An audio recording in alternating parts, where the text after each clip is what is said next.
नमस्कार, good evening. आइए देखते हैं आज का जो टॉपिक है रेखांकन। देखिए, सबसे पहला जो क्वेश्चन होगा यहाँ पे, क्वेश्चन बार बार पूछा जाता है हर पेपरों में कि एक बिंदु से कितने रेखाएं बनती हैं। तो हमारा जो आंसर होगा, एक बिंदु से अनंत रेखाएं बनती हैं, अनंत रेखा खींचे जा सकते हैं। दूसरा है कि जब एक रेखाखंड को आगे तक बढ़ाते हैं, इसकी दूरी कंफर्म नहीं है कि इसकी दूरी कहाँ तक जाएगा। जब एक रेखाखंड का मतलब होता है कि रेखा का एक छोटा सा भाग, इसको आगे तक बढ़ाते हैं तो इसको हम रेखा कहते हैं। आगे है, जब दो रेखाएं अथवा रेखाखंड किसी बिंदु पर प्रतिच्छेद करते हैं तो कोण बनते हैं। जैसे मान लीजिए कि एक बिंदु है, यहाँ से एक रेखा निकली और आपस में मिल गई, ठीक। तो ये क्या बना, एक कोण बना, ठीक। जैसे यहाँ हम देख लेते हैं कि एक बिंदु P से Q तक, एक S से R तक, इसका जो केंद्र है O है। अगर O से हम देखें तो ये रेखा भी निकलती है, इसका कोई नाम मैंने नहीं रखा है। अगर हम देखें तो यहाँ से यहाँ तक की एक कोण बन सकता है, यहाँ से यहाँ तक भी बन सकता है, ये भी बन सकता है।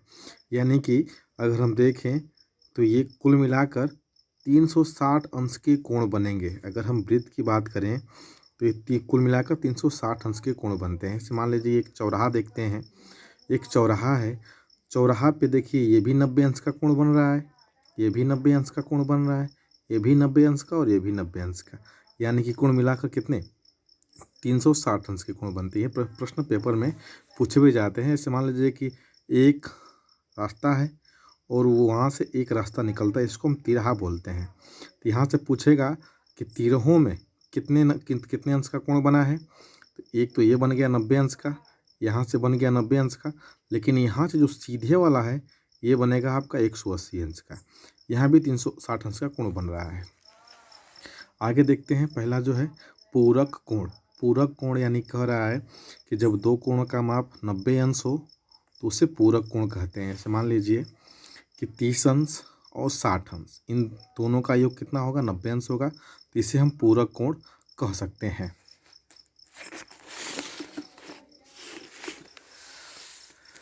आगे जो है 90 अंश को पूछता है कि 90 अंश को और क्या बोलते हैं, तो 90 अंश को समकोण भी कहते हैं। अगला होगा समपूरक कोण। यदि दो कोणों का माप 180 अंश होता है तो उसे समपूरक कोण कहते हैं।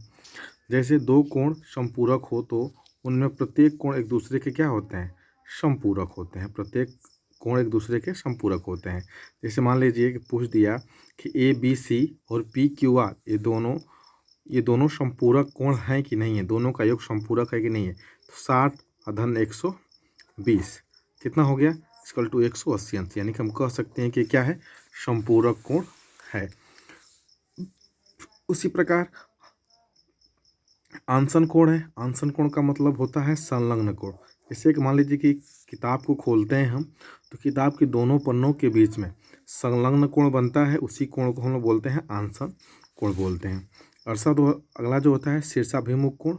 शीर्षाभिमुख कोण, यदि दो रेखा एक दूसरे को प्रतिच्छेद करती हैं तो इस प्रकार के बने कोण को शीर्षाभिमुख कोण कहते हैं, या शीर्षाभिमुख कोण समान होते हैं।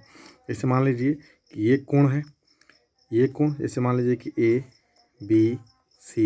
ABCD, पूछेगा कि ये जो है AOD किसके समान है, तो COB के। उसी प्रकार DOB AOC के समान है। तो ये शीर्षाभिमुख यानी कि पहले का तीसरा, दूसरे का चौथा, ये क्या है, सब आपस में समान है। अगर वीडियो दोस्त अच्छी लगती हो तो लाइक ज़रूर करें, कमेंट करें, कहाँ गलती हो रही है, कहाँ सही बन रही है ज़रूर बताएं। जय हिंद, वंदे मातरम।